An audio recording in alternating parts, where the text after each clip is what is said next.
So this is really hard. I felt kind of like I was just barely keeping my head above water as it was hanging on, waiting for my SSDI hearing date. And now that it's been announced, there's all these unexpected things like my disability advocates contacting me and needing release forms and needing to talk to me, and other random phone calls and other things to deal with, in addition to all the things that I'm still trying to do to take care of myself. And that's even harder right now because the stress of this is just kind of making me come unraveled. It has not escaped me that this is kind of like my last best hope for survival, and that it's been a long and painful process coming to grips with the fact that I am disabled, coming out about that, and about the fact that I'm poor. I wanted to make a video about disclosing and explaining, and about the sort of the dangers and, you know, the pros and cons of both disclosing and explaining, and not disclosing and explaining these things. But what it really boils down to, it turns out, is about how I see and treat myself and how others see and treat me. It really, really does matter what other people think of you.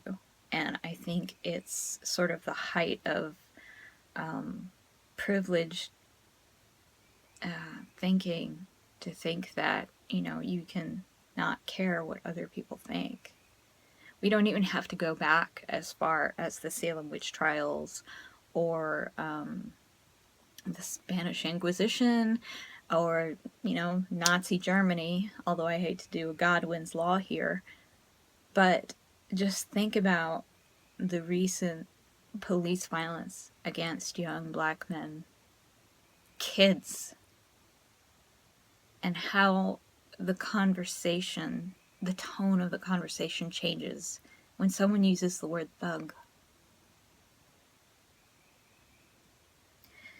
Think about how the tone of the conversation changes when they find out that the bullet went into the back, not the front. It really, really does matter what people think, especially when there's a privilege dynamic going on there, and especially when that privilege dynamic is not being talked about. And the people who were the least comfortable talking about privilege are the ones with the least cultural competence about the privilege that they do have. They want to be colorblind, they want to not see race, they want all of this to not actually exist, and have this sort of like pulling the blanket over the head childhood idea of, if you don't think about it, if you don't talk about it, if you don't believe in it, it's not real. Just like the monsters in the closet. But these things are real, and they hurt people. What we think, what we say, what we do, how we choose to treat people, and a lot of these things are not conscious. There's a great book by Malcolm Gladwell called Blink, and a great TED Talk about learned intuition. And there's a great section in Bessel van der Kolk's The Body Keeps the Score. I'll put all the links in the description box, about how a lot of our reactions, a lot of what we do, a lot of what we say, it's not our conscious ego mind that's doing that. That's like the youngest part of our brain is the prefrontal cortex, the watchtower, Bessel van der Kolk calls it, the one that the decider who makes these choices. We wouldn't live very long if we heard a rustling in the brush and then tried to decide, is that a human? Is that a threat? No, we have primitive instincts that cut in, and then we have socialized instincts that cut in, and then emotion brain, and then we have the critical thinking prefrontal lobe brain. But we have it backwards. The way that we think that we actually think, and the way that we think that we actually make decisions and respond to other people, is creating a really problematic aspect of this entire conversation, in that we're not thinking that our thinking is the problem. And our thinking is definitely the problem. And our words are definitely the problem. And these things do have an effect. So it's not always a good idea for me to tell people that I'm disabled and poor. I have been targeted for violence and discrimination more times than I can count, just because of those things. Sometimes it means I don't get my basic needs met. Sometimes it means interpersonal violence, threats, and just uncool behavior in so many ways. In fact, like most of the time, when I disclose to somebody, they're not really culturally competent enough to deal with it. There's a whole post I made on my blog about how I need allies and what I'm not settling for anymore, and I realize that that rules out most of the human race, because a lot of people are just not willing to face up to their problematic behaviors, because they go right straight into shame. Called out on behavior, they go straight into shame and react from that place. And no conversation after that point is going to do anything but make the whole situation just go down. I've had so many conversations where it just made it absolutely much more worse and much more traumatic, when I should have just walked away. But I try to give people the benefit of the doubt. I try.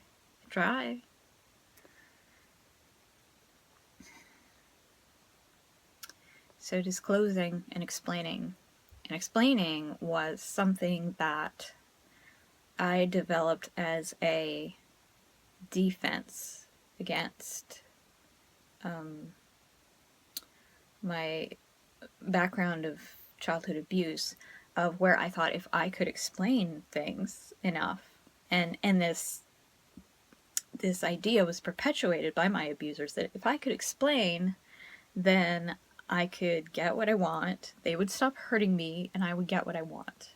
And they would understand, and they would care about my feelings. But no matter how much I explained, they really didn't want to hear me.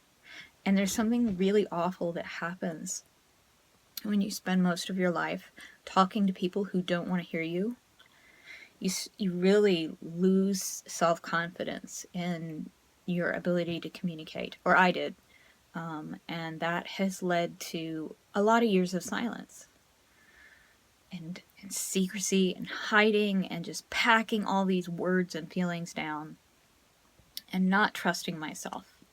One of the best things that I read about surviving cult abuse is learn to trust yourself. It's harder than it sounds, really, but learning to get back in touch with those things in me that are trying to take care of me and to protect me. It's easy to say be yourself, but an important precursor to that is protect yourself. If this isn't a safe situation for you to be yourself, protect yourself. You know, there's some people out there where it's okay to pretend. If you need to do that to be safe in that situation until you get out of that situation, it's okay to lie if telling the truth is going to put you in danger. It's okay.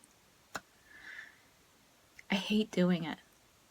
And I'm clearing my life out of people that I associate with where telling the truth isn't safe. Which means mostly empty.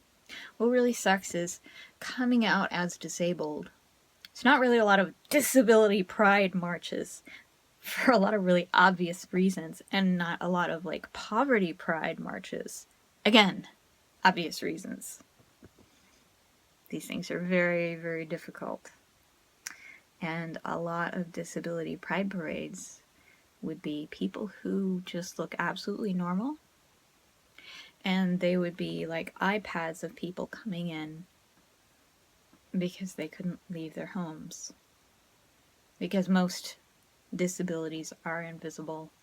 I think I talk about that in another post on my blog somewhere.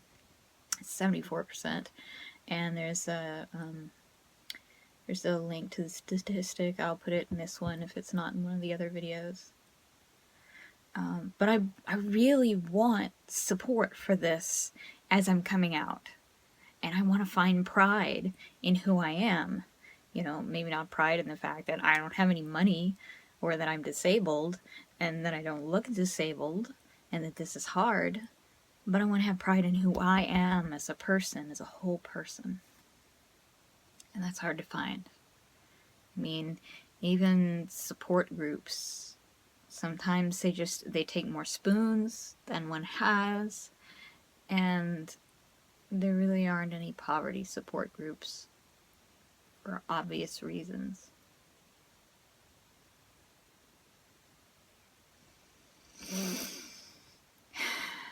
So this is hard.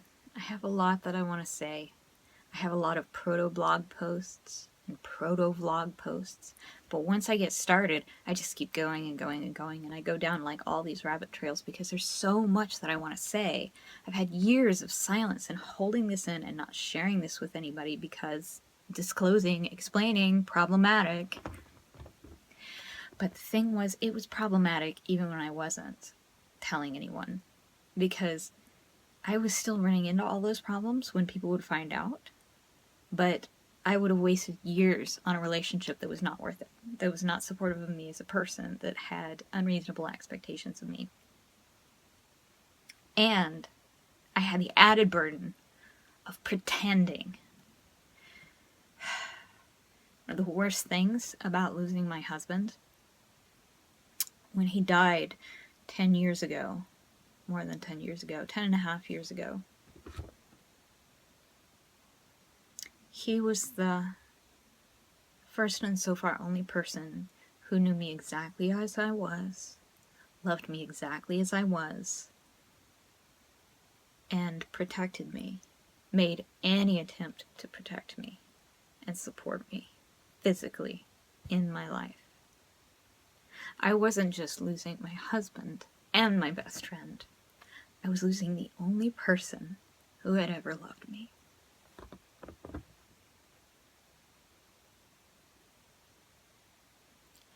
If not for that love, I wouldn't still be alive. There's a limit to how long you can live without ever being loved for who you are, without ever feeling like you're good enough, just as you are. With always feeling like you have to wear a mask or pretend or be something else. But losing him was my personal apocalypse.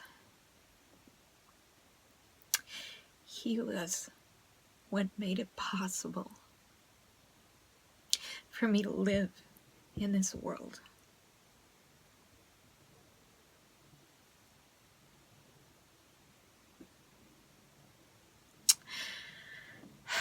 I really could have used his help through all of this past week, these past few years.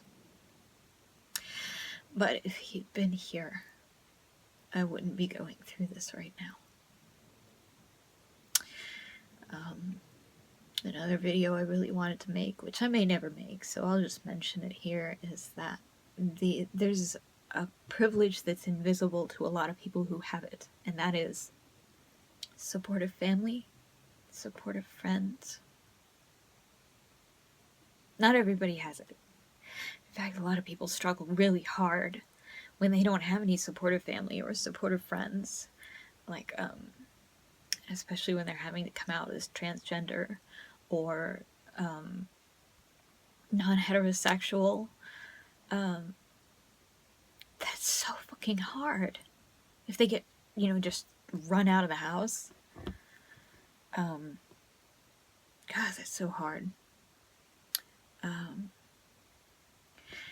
had to leave behind everything that I knew to break out of cult programming and realize that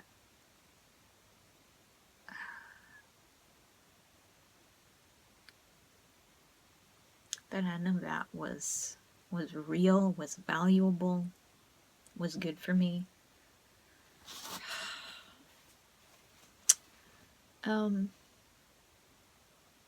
It's hard.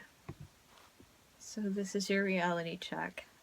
And this was a lot of just sort of random dumping of just scratching the surface of how this is hard. Just having the hearing date announced has worsened my symptoms considerably. Having a lot more flashbacks, forgetting where I am, not feeling safe, feeling just completely on edge all the time. A lot more pain that I can't control, and just all kinds of physical just falling apart. And yet at the same time I'm having all of these additional demands to get ready for the case. It's hard. And there's no one really here to help me. I've got a treatment team. They're great, but when I come home after a day like today, and I still have things that I need to do, and I just want someone to physically help me wash these dishes. If I don't do it, it's not going to get done. So, not everybody has friends and family that they can call on for these little things. And I know from too many bad experiences that I can't trust anyone. And I can't count on anything right now. The only real support that I can count on is on an anonymous support forum, which, if you guys are watching, hi. I love you. Thank you so much for still being there for me after all these years. But around me, to help with just cleaning a single damn dish, I gotta do that. And I gotta do everything else too. And every day, I don't know how bad my symptoms are gonna be. I don't know if there are gonna be more phone calls, stuff I need to do for this case. There was a whole article on my disability advocates website, which is what drew me to her in the first place, about how hard it is to apply for disability when you have a psychological disability. Applying for disability is kind of, it's a lot of work, and it's a lot of work that I am not able to do. And I've done the best that I can with trying to get community support teams and my therapist support in preparing documents and trying to help me put my memory and my stuff together. And it's still really, really hard.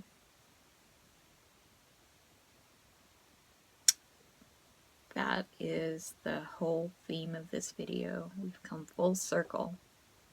It's really hard. I want to be blogging and vlogging more. I think it helps for me to be more open about this. I think it helps cut down the shame for me. And I think it provides a little bit more kind of support just to get out all this stuff that I've been holding in for years and years and years and years of suffering. But there's just so much that it's hard to control the flow and not just go on for 2 hours. This is 20 minutes, and I'm going to call it reality check. This is hard. Thank you for watching.